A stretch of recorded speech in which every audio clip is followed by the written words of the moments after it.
Heroes take a look at USA Today Sports' projected top 10 teams ahead of the 2018 college football season. USA Today Sports serving Texas, in Big Ten Commissioner Jim Delaney's absence from the college football playoffs annual meeting, the opportunity arose for an epic prank.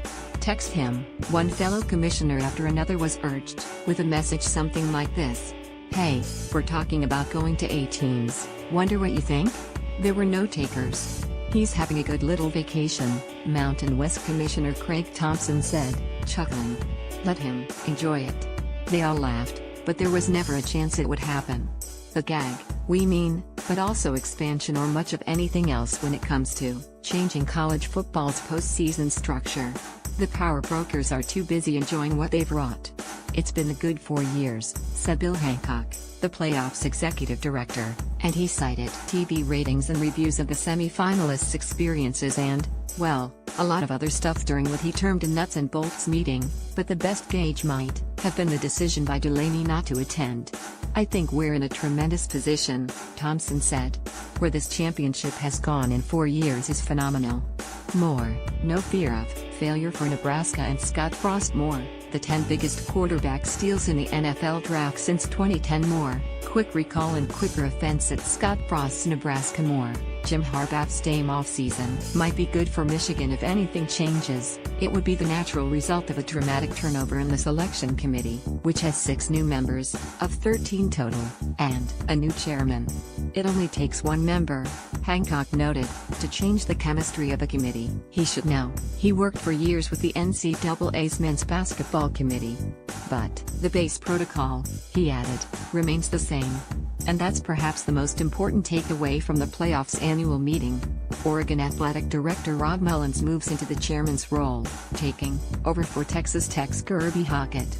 And the new selection committee members, athletic directors Joe Castiglione, Oklahoma, Scott Strickland, Florida, and Todd Stansbury, Georgia Tech, along with former Arizona Republic sports columnist Paula Guavon, now a professor at Arizona State, former coach Ken Hatfield, Air Force Arkansas, Clemson and Rice, and former USC and NFL defensive back Ronnie Lott, will bring new perspectives into the selection process.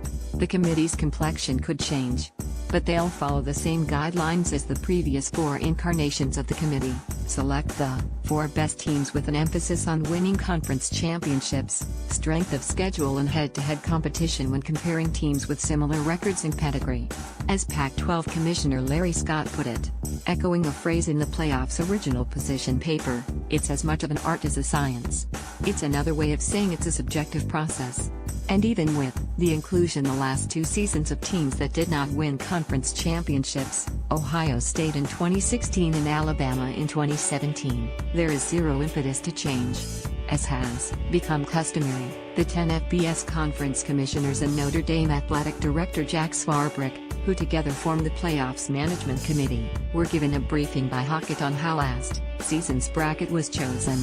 We want to know what they were thinking and why they think it, Big 12 Commissioner Bob Bowlesby said. We have to be willing to say, okay, 13 honest people go into a room and make the right decisions. Some of those right decisions are made by individual vantage points. We always talk about that process, but we think we got it right the first time. He added, I think this year there was a belief Alabama was just a better football team than Big Ten champion, Ohio State, he continued. It's always going to be based on the body of work. They need to be pretty sure they're right. But in the case of Alabama, they won the national championship, so it's hard to say they weren't one of the 4 best teams. That validating result also occurred in 2014, when the selection committee chose Ohio State over Big 12 co-champions Baylor and TCU, or TCU and Baylor, you pick the order, and the Buckeyes went on to win it all.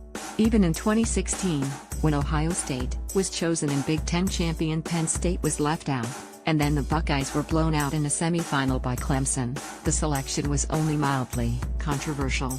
In its first 4 years, the playoff has never gone through a storm like those that seem to routinely envelop the bowl championship series, its predecessor. Hancock suggested it was because fans are more comfortable with the selection process as compared to the BCS, which used an amalgam of polls and computer rankings. People know how the committee functions and they like the fact that we have 13 experts in the room, he said. For now, at least, there's no hint of a desire to change anything. They are very happy with the way things are going, Hancock said. I can't say it any more plainer. It's been a good 4 years.